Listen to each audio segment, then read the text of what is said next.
One of the worst pieces of advice that I have ever gotten in my life is that in order for you to finally do the thing that you want to do, you must first do things that you hate to do.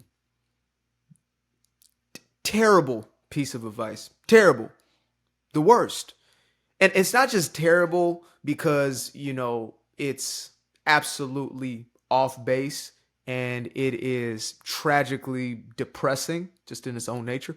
It is terrible because I actually followed the damn advice and I did that for years and years and years. And guess what? Surprise, surprise. I was miserable. I was depressed. I felt as if I was going nowhere fast as hell. And so, when I talk about this subject specifically, it's not something I am throwing out there because I heard somebody say something and I didn't like it. And so I'm like, I don't like that. I think something different. And so, boo to your, no, it's because I have experienced this and I have seen the effects on others. Now that I'm on the other side, now that I'm actually giving over to my passion, I just put my beat machine and the piano a little closer just so y'all can see them. I really don't have them positioned. This is a lie. Like, I literally just created the set right now just to prove a point. So, yeah, gonna throw that out there, right? But the simple fact that I believe that in order for me to fully give myself to music, right? In order for me to fully give myself to what I'm doing right here, talking to y'all, talking that talk, talking that ish. In order for me to do this, I first needed to go through a life in which I was doing things that I absolutely hated. I needed to do the mundane tasks. I needed to do things that maybe I even despise. I needed to be doing the opposite of what I enjoy. That is some crazy, crazy information. And this isn't, advice that always comes in that form. Like for most of us, it was at a young age, somebody around us who thought that they were truly looking out for our best interest said, you can't do what you love for a living. That's naive at best. And so what you need to do is you need to find something that is quote unquote secure. And what was secure? Oftentimes something that you absolutely hated, something that was difficult for you, something that you did not want to do. It's like when you're in school and there's a subject that's not for you and then they just push harder and harder and harder for you to do more and more. And maybe you just do more. And if you just do more of it, then you will finally get it. Guess what? Doing more and you still didn't get the damn thing because you weren't wired for that thing. Not saying you're not smart. You're probably brilliant. You're probably a damn genius, but you're a genius in the thing you're a genius at. You might be a damn genius at baking the damn pie. You might be a genius at braiding the damn hair. You might be a genius at weaving the damn sweater. Okay? But the thing that you are made for is also going to be the thing that you enjoy most. It's not going to be the thing that you have to force. And the simple fact that we are pushing one another to, follow this insane advice, which even like the self-help world, again, got love for all things self-help. Like I had to take that as a stepping stone in my own journey. But the simple fact that we're pushing that information to people to say, you have to grind hard and do these things and those things in order to get to this goal. That's actually off base. Like it's actually bad advice. It's off base because you can't get from this energetic space to this one. Like you can't go from a place of hate to a place of love. You have to already be in the rhythm of doing something you love. Like there's a truth in the fact that when you do the thing that you love, money will follow. It's just not just money will follow, the success, quote unquote, will follow behind doing the thing that you love and giving yourself to it from a place of love, right? If you give yourself to it from a place of resistance, oh my goodness, insecurity, I have to make it work, I have to whatever, then it won't work. But if you're doing it from that place of genuine love, I promise you the results will show up. And this isn't just anecdotal experience. This isn't just a guy who got lucky. This is a guy who does this intentionally. I use my gifts and use the energy, the frequency, the vibration, the high vibration of me being in this state, the high vibration of me being in this state, right? Me being this state, me being this state. That's rapper me, right? Or me being in this state, that's singer me, right? I use that energy in order to manifest and create the life that I desire. And things happen like magic in my life. At one point, I'm probably just going to do a video where I just list off the crazy stuff that happened to me that last week. Or happened to me, happened through me as a result of my focus. And we think it's luck because we look to the outside and we say, how could somebody, you know, who didn't follow the wise advice of my broke, dusty, and disgusty cousin, or my mama who's done really nothing but work at a place that she hates and never done anything she loves, or somebody else, this great advice that came from these people who never have done anything outside of their comfort zone. How could they how could somebody do something outside of that advice? That doesn't make sense. It must be luck. It must be, that they got a lucky star, a lucky number, a lucky something, like something worked out. Or even better, Illuminati, right? They must be in league with Satan. Lucifer, Beelzebub himself. They must be. There's no other way. Surely it cannot be, for the simple fact that they are actually following universal principle and law, which is when you are doing something that makes you fulfilled, then you will have a fulfilling life. Things will start to manifest in your physical experience. Oh, no, they cannot. Surely it cannot be law. Surely it must be the devil, right? That's how we look at this. And it's ridiculous. And it's unfortunate because, that's operating from our places of insecurity, our beliefs of inadequacy, like I am not enough. And so we project. Like for me, I love Lambos, okay? I think Lambo's a pretty car. Gallardo, the Ventador, I think they are beautiful, beautiful cars. Okay, very well designed. At least once I buy one, I'm gonna give you an update. Once I have like 3 or 4 that I've experienced as my own, I will give you an update if I'm still in love with them. But right now, as the idea, I love it. But there came a point in my life where I believed I wasn't deserving, I wasn't worthy, I wasn't adequate, and I could never get there. And so what did I do? I pretended that I didn't have the desire, number one. Right? So this is like a little short checklist of how to be miserable. So number one, pretend you don't have the desire. Number two, look for everybody who has manifested that thing in their life, who is experiencing it, and hate on them. Number three, become jealous. So not just envious, right? It's not just I want what you have, which is envy. It's jealousy, which is I don't want you to have what you have. I did all 3 of those steps. I became the person who would see somebody pull up in a Lambo and immediately I start to judge the hell out of them. I just look at who do they think they are? Oh, can you believe this person with even the hubris? Oh, it's disgusting. All the while, I really had a desire for that, but I was looking for ways to discredit them, Talking about somebody else's financial situation. I can't believe those rappers are buying all those chains. Shout out to my girl. This is actually a gift, but if I like a chain, I'm gonna get it.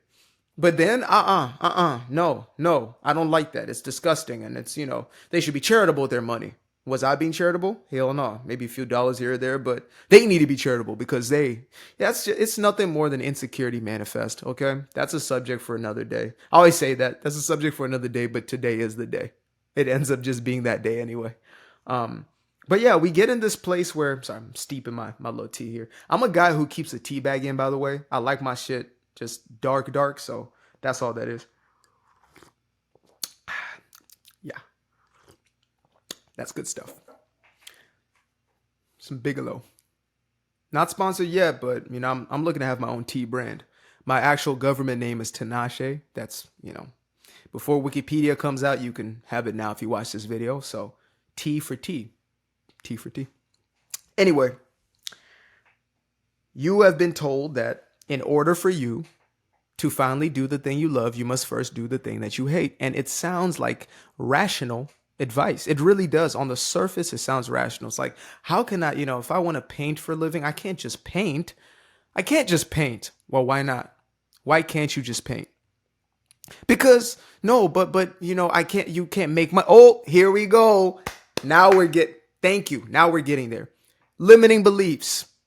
There we go. Now we're getting to something important. So once you start to question why it is that you believe you cannot do what you want to do, you start to see some big, hairy monsters pop out.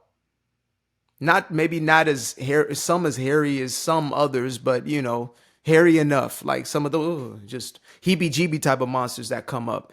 And those monsters might be, well, you believe that you're not deserving. You believe that you're inadequate. You believe that, money is hard to make for you, or, there's something off about you where you cannot have that life. And it comes from childhood, obviously. But there are these things that I've observed, like when it comes to, a space that I'm in, which is quote unquote the world of entertainment or whatever you may call it, right? It's like parents will tell their kids, some parents sane, relatively sane parents will, uplift their kids and say, hey, you can do anything, etc. until like maybe age 5 or 6. And then they're like, okay, what do you want to be? And then the kid says, oh, I want to be, an actor. I want to, and the parents like, oh, okay, okay. And then they're like 8, 9, and like, okay, now it's time to get real, kid. You know what I mean? Now, okay, like you need to be an accountant, right? It's kind of like that. That's basically kind of how it goes. And so kid finds himself in a place where they're, let's say, watching TV and they see their favorite actor and the parent is watching and it's also their favorite actor, and the parent says, wow, that person's amazing what they can do. And then the kid's like, yeah, I want to do that. And the parent's like, nah. And the kid's like, huh, what? And then the parent's like, nah, not you. Them, yes. You, no. Like, it doesn't look much, it's probably not that direct, but that's the messaging that translates to the child, because that is the messaging that the parent is actually sending energetically. They are saying that, oh yeah, it's possible for that stranger on the screen, but for you, my child, you cannot do it. And it's coming from a place of fear, which creates this sense of concern, which is, creates this false sense of love and care. We think it's love, but it's actually not a loving act. It's a fearful act.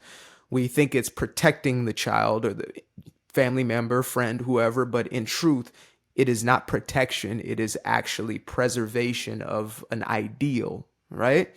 So this child is then, goes from 8, 9, 10 is 12, 13. And, maybe they have a little bit of aspiration to still be that actor, but it's waning and waning. And they're getting more and more messaging of, no, you need to do this and you need to do that. And then school just comes in and wham, just what? You know what I mean? It comes through like Kendrick in the 6th round. What? That's what it does. And all of a sudden you find yourself, well, better get ready for my accounting job, because that's what, by the way, if you're an accountant right now and you love what you're doing, this ain't about you. But if you're an accountant, you hate your job, this is definitely for you. It's most specifically for you.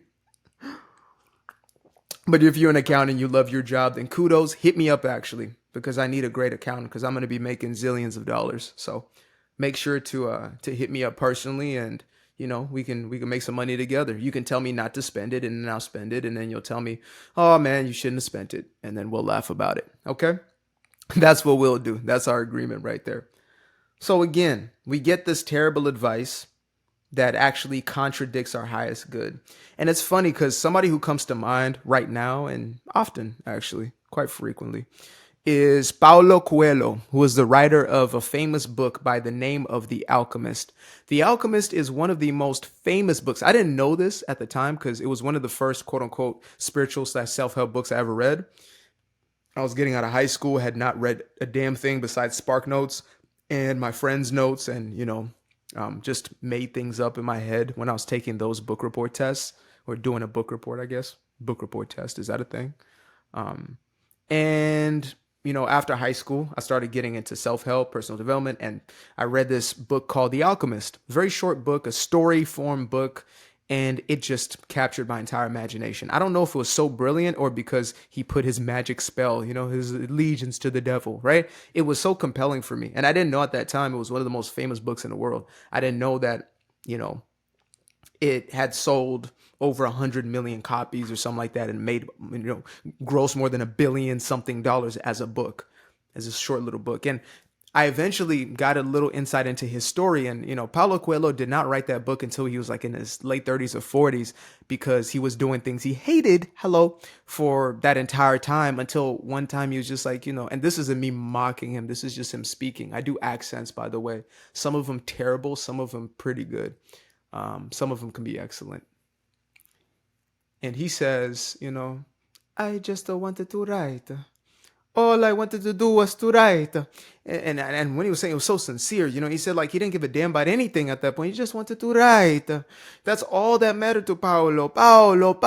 Like he just wanted to write. That's it. I just want to write. I don't want money. He didn't want anything. He didn't care about anything else. He just wanted to feel what it felt like to write. And you may be thinking to yourself, I hate writing. Why the hell would anybody want to write? But I'm telling you right now that this man, just like me, like I love this. You might think this is exhausting. This fills me with energy. I'm nuts about this. Left to my own devices, I will sit here and I record 10 videos back to back to back. Like if I was, born in the streaming generation, and I had like the mentality of a streamer, I would be streaming probably like 24/7. You would just get breaks when I'm like sleeping, and then I just wake up and be right back here. If I had no boundaries at all. But this man just wanted to write. I just want to, I just want to communicate. I just want to make music. Like it's the same thing. You just want to, make a pies. Like you just want to do something. You want to do something that is just fully engrossing, that takes your whole soul and just captivates you in the most sincere and authentic and beautiful, enriching way. That's all you want. And then you don't. But let's get back to Paulo's story, because he actually eventually did, right? And people say, wow, that's pretty late in life. It's never too late, by the way. There's no such thing. I just put out a video, probably April 5th is the day it came out. So if you want to look for it, look for April 5th. I think that's the day. It's never too late. It's never too late to manifest your dream life. Never, ever. If you're breathing, you're here. If you're not barely breathing, you can still do it. And if your dream is to breathe, you can definitely do it. So there you go. You're welcome. Thank me later. So yeah, anyway, we get back to Paulo. And he finds himself at a place in his 40s or 30s or whatever it is. And he finally just sits and writes, and he is enthused, and he's loving the story, and oh man, he's in love with the character, and he's gone, parasocial relationship with his own character. Like he's just gone off of the story, writes his story, and somehow, puts it out into the world, gets it published, etc. And crickets and critics. This is a basic book. This is a child's book. And then after critics and crickets comes, well, millions of people as well as money. This book blew the hell up. And I think it's still even one of those books that's like in the top 100 every year for like the last God knows how long. It's like 15 years or something. It's just been in the top selling books forever. It's like Harry Potter, it's just going to be there forever and ever and ever. There's some kind of spell on that book that is just going to be the devil. No, I'm playing. Don't worry. My Christian folks out there, don't get at me. I was raised in a church. Relax. That's kind of like saying, oh, don't worry, my neighbor's black. Don't get at me. My neighbor's black. So Paulo did the thing that he loved, the thing that he wanted most, and finally he got his breakthrough. And he wasn't even looking for a breakthrough. And you ask yourself, well, that was luck. No, it was not. That had to be, he had a marketing genius. He doesn't even know what the hell marketing is. Probably till this day. But he, it had to just be his uncanny writing. This is like the first book that he actually wrote, right? It wasn't like he was, writing multitudes of books and published. No, like this was the book. Okay. So you want to create all these stories around, why it is that it worked for him. And if you're creating a story right now, like you're like researching, looking for a story to refute it, it's because your limitations, like your self-imposed limiting beliefs, are so powerful that you have to find some reason out. You got to find some reason to defend your limitations. You are just tooth and nail scrapping and clawing and damn near biting just to get down to something that can, tell you why you can't do it. And if you're in that place, then that's quite a place to be, my friend. You won't be there for long because it's a tragic place. It's a miserable place. You won't be there for long. Maybe in the next lifetime, you'll decide, maybe in 10 lifetimes, whatever, but you won't be there for long. I just tell you that. I'll tell you that right now, because nobody really wants to be there for long. But if you're in a place where you can actually, see yourself in the story, it's like, wow, that's amazing that somebody could finally just pursue the thing they love. And then this happens. And he's not the only, like, there's examples like a lady I talked about who, I forget her name, but she was a painter, or is she still alive? Maybe. She'll be like in her 90s now. And she started painting at like 70 something and made a career of it and made millions and, and had works all up in galleries and this, that, I don't know much about the art world, but she was popping in the art scene. Like she was her in the pop scene. You know what I mean? Not her, the singer with the shades on. Shout out to her, by the way. I got a record for you. I do that in some of my videos. I'm like, look, Bieber got a record for you. Make sure to hit me up. I got hits for y'all. So if you know her, make sure that her hits me up. But yeah, this woman started a career in her 70s and she still did it. So it's also not about time, which is a huge excuse that many of us use. And well, I have responsibilities. Yeah. I mean, you will always, life itself is your responsibility. And so if you believe, because I have this job and I have to do these things and those things and these things. There is examples of every single type of person who's in every single condition, circumstance. There's, single mothers, single fathers who had 3 kids or 4 kids. Oh, I got 5 kids. Okay, they had 6 kids and they still pursued the thing that they loved and allowed that to then become their livelihood. And this isn't a video about how to market, how to do this. I came from marketing. I spent 7.5 years in the digital marketing space. And one thing I found out is that marketing is nothing but belief. People believe in the marketing and so it works. I know it sounds crazy. When my YouTube grew from 10,000 to now it's like 40K, it's probably way more at this point, this very, very point. But it grew like that exponentially, probably about like 20,000 followers in less than a month. I was doing less than I'd ever done. I was making the same exact type of content, but doing less than I'd ever done. But what had shifted was my belief in what I could do and also the importance I put on, my own gifting. I was like, man, I deserve to be heard by myself first and foremost, and of course by the world. And so my mentality shifted and my energy shifted about it. And sure enough, the huge spike in growth. And so again, your beliefs are always going to manifest as your personal reality. If you believe that you can and that it's impossible, then that's where you're going to be, and it's going to continue to reflect. If you start to actually buy into yourself, to engage in the truth about yourself and how brilliant you actually are, instead of being the fish trying to walk on land and just jump in the damn ocean or in the salt lake and be in your environment and then see your genius and then live from that state, it's going to be so empowering. And that's why a lot of folks, they just have, an effort moment, not an effort moment, an effort, the opposite. They just let go of all effort. They say, forget this. Like, it's too stressful to be living this life, whatever. I'm over it. I'm just going to do what I want. And sometimes they have a breakthrough that way. Sometimes folks will say, you know what, F it, and get into, I'm just going to do my comedy and live in my car, Steve Harvey, or, write my plays and live in my car, Tyler Perry. But that's not going to be everybody's story, right? Folks are scared of that. They're like, oh my gosh, what if I lose everything? I go homeless. My woman leaves me. My kids think I'm a nothing. And it's like, okay, yeah, you maybe your story looks like that, but you still end up doing the thing that you love and you become, major success. Or you can continue to live the life that you're living right now, currently, forever, and pretend that you're happy with it. You can do that as well. That's also an option. You can't, you literally can do that forever. And ever and ever and ever and ever and ever. Like, you can just, that's just your path now. I'm just going to do whatever, I have to do, I got to do in order just to make things happen, to tie 2 ends together, And if that's the decision that you make, that is a personal choice. And I do not envy you. I tell you that. Like, it's, this isn't coming from somebody who just fell in a pot of gold. It's like, I ended up moving out of my 2-room apartment in the middle of, the Bay Area, California. Y'all know prices in the Bay Area. You can get yourself a nice little bathroom sized house for about $2 million, right? Plus tax. So, I was thinking I was living La Vida Loca, but I was miserable because I was, in this corporate job and doing things I really didn't want to do, and in atmospheres I didn't really want to be in. And I said, bruh, F it. I had my F it moment. And first I jumped into coaching and making courses, etc. But that wasn't even really what I wanted to do. What I'm doing now is I like to just put things out into the world, in this format.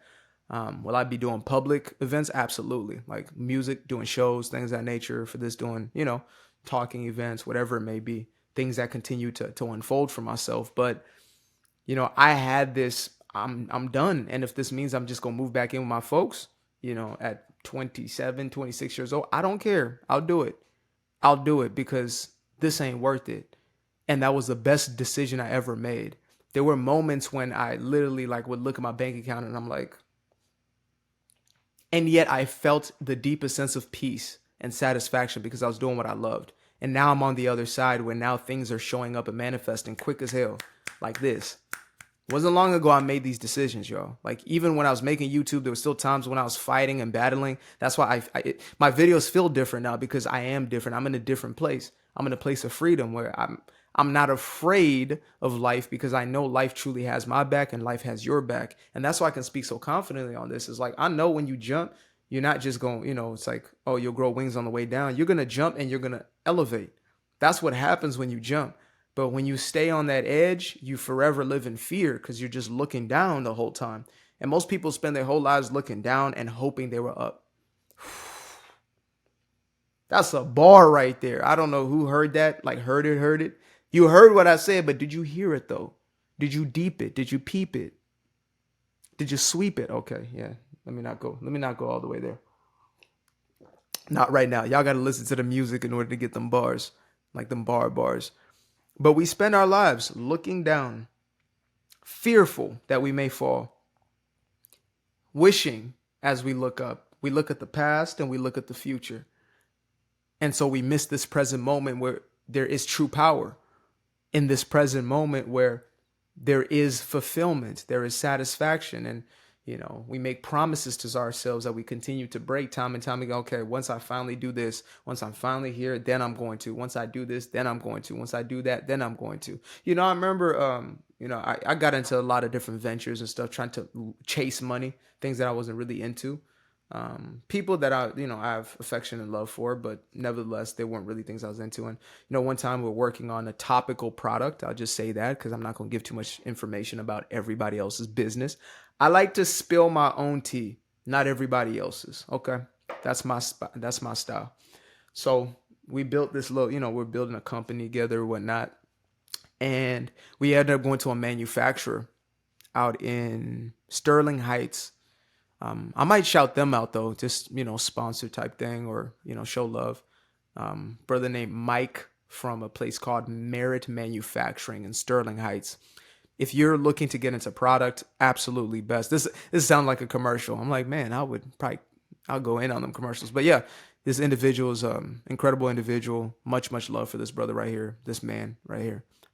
White, but a brother nonetheless, because that doesn't mean a damn thing. So we end up going and visiting, and we see this huge factory, actually 2 factories that he owns down there, and they're doing all these products for different people and, their companies. And we saw this one product where just they had so much on the line, like everywhere was just their product. And it was a product called Ballsy. Now, you can imagine what this product is for. It is a shower product that is specifically targeted towards men. And oftentimes it is girlfriends buying their men this product. So you can imagine what faculty that this product is for. Okay? Leave it to the imagination. So we see this everywhere. And, me and the individual I'm working with, we're like, man, like this, how many are they selling, et cetera? And we heard that these guys were selling like 50,000 products a month or something. I'm like, oh my goodness, what? That and said, yeah, I mean, they had a 50,000 day on like Valentine's Day and like Christmas, 25,000. Like it was just insane. I think they were doing more than 50,000 to the point where they had to like go to another manufacturer because it was just too much. They couldn't like handle the amount of demand. And, we said, man, what team is working behind this? What company? I'm thinking there's this huge, massive machine. And the guy says, or Mike says, oh no, it's not like a team. Is just one guy who quit his job at Google and decided, he was a marketing guy at Google, decided that he wanted to do what he loves to do, which is just like create product, etc., and do stuff that's like funny, catchy, gimmicky. And so he did that. And, short story short is like 3 years later, he has a multi-million-dollar a year company by himself, basically, outsourcing a lot of different things like the quote unquote white labeling. The creation of the product itself is outsourced. He does the designs and the marketing, and that was really it. That's all he liked to do. That was his passion, creating like different creative little campaigns and slogans and stuff like that. Those real funny stuff. Yeah, I forget some of the stuff, but you can look it up. Ballsy is what it's called. Surprised that it hasn't been like all over the mainstream media, but yeah, these guys are doing millions. So it's just, again, it's an example of somebody who's like, you know what, I'm just done being in this space, and like I'm kind of doing what I like, and it's a huge company. I'm getting a real good paycheck, but imagine going from making, let's say, 200K a month or 200K a year, to 200K a month doing the thing that you actually love. And that's the potential of doing what you love. I'm not one of these people who says do it so you're broke as hell. I don't believe in the starving artist. I believe that's pretty much a baked in belief system. It's not natural and organic. I believe that all artists should be paid for their artistry, but not try to force it. But instead, you need to believe in your artistry. You need to believe in yourself and allow yourself to, to monetize. If you're afraid of money and you have those limiting beliefs around money, then, you need to get that resolved, get those things situated. But yeah, I'm a believer that you should be thriving off of your gifts. You're not just here to live a little minuscule life that is, buried somewhere in the basement. You're here to live a grand life, and that looks different for everybody. Not everybody wants to be a damn Hollywood, whatever. Not everybody wants to be on camera, on screen, and not everybody's made to be that. You're made to be what you are. And if somebody's trying to force you into those things,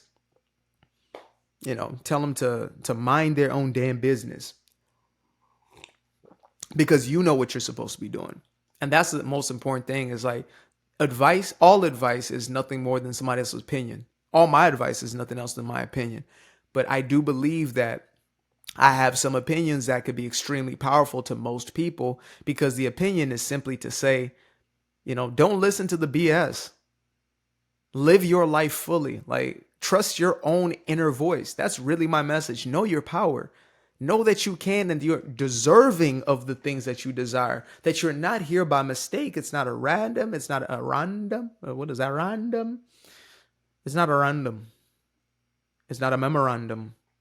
It's not a haberandum. It is intentional. It's on purpose. You are here with purpose, on purpose, for purpose. Like, you're here to experience a full, robust life. And this is a message to me as much as anybody else. I remind myself of this on a constant basis to say, bruh, like, don't ever look at this shit like you're here to play it little, insignificant, small, minute, somewhere off tucked where people aren't offended by your presence. I'm here. I'm here to stay. I'm really, really here now.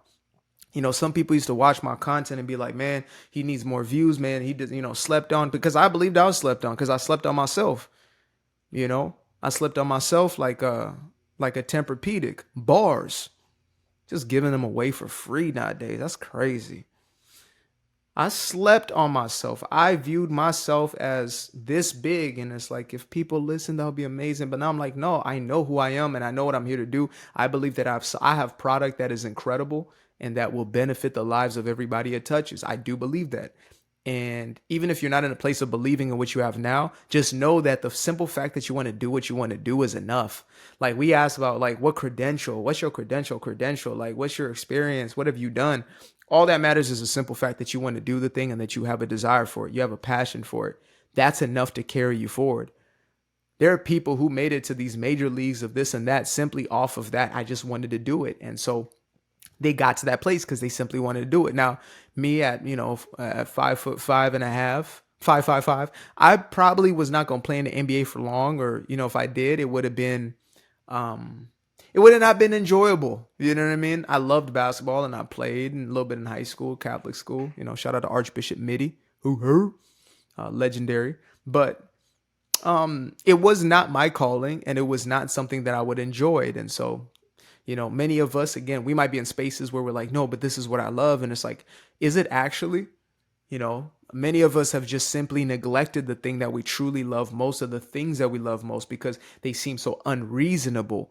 It's just like, I just love metalwork. And, I was at this art shop recently in Roseville, California, and beautiful place. I need to get the name of it. Oh, it's called Sparrows. Make sure to check out Sparrows, and I went in there and I was mind blown by the creativity, like how, I'm always blown away by visual artists because I am, like, words based. I'm a wordy guy, as you probably could not tell, right? And my girl, she is an incredible visual artist. She's an incredible singer, songwriter, like incredible. But yeah, her ability with visual is just uncanny. Like, I don't understand how she sees the world in that way. And, it's inspiring for me. So when I was in this place of seeing all this stuff from visual artists, and she said like 65% was from local artists, incredible stuff. Like this bar stool that was made of like clocks and wrenches, like this guy's grandfather's old stuff. And it was like, oh my goodness. And it was rotating. It was, and I'm like, my goodness. And that thing was probably selling for like $5,000, and it was already bought. And, people had already reserved it and wanted another one. Like, there's these artists who are making, significant amounts of money from the things that they are creating simply because they made the decision to do so. And you have that in you.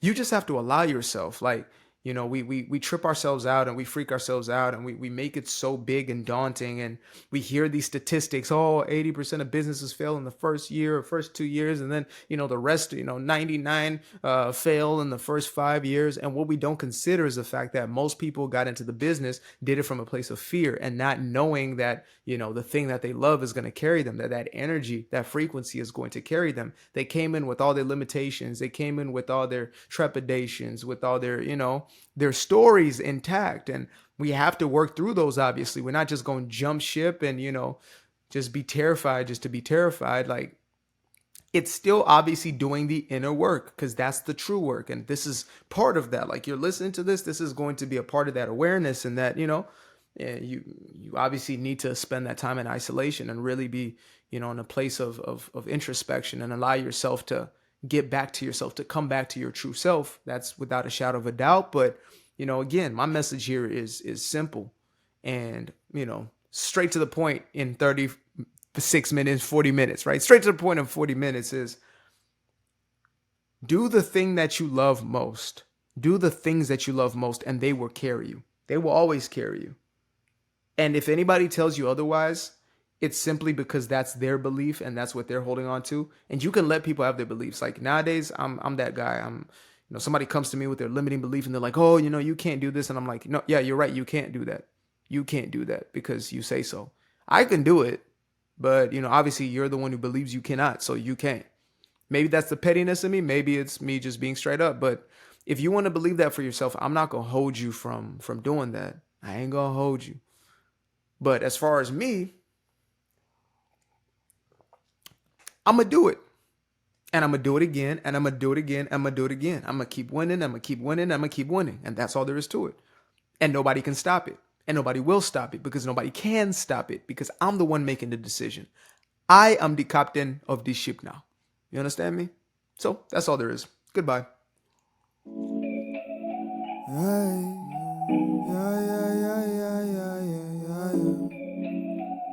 in love with the moonlight. I fell in love with the sunshine. Fell in love with the light. Fell in love with the night. I fell in love with the full moon. Fell in love in the night. I used to be afraid of the dark, a place unknown like a heart in their heart. I used to see my life in the bar. Now the kids unchained, every shackle is lost. 2 steps in the moonlight, 2 step in the daytime. You just know when it feel right. You got a feeling the time's not. See you through those shades that I just threw on. Through my lenses, you just can't do no wrong. I fell in love with myself again. I fell in love with myself. I fell in love with the sunshine. I fell in love with the light. I fell in love with the full moon. I fell in love with the night. I can see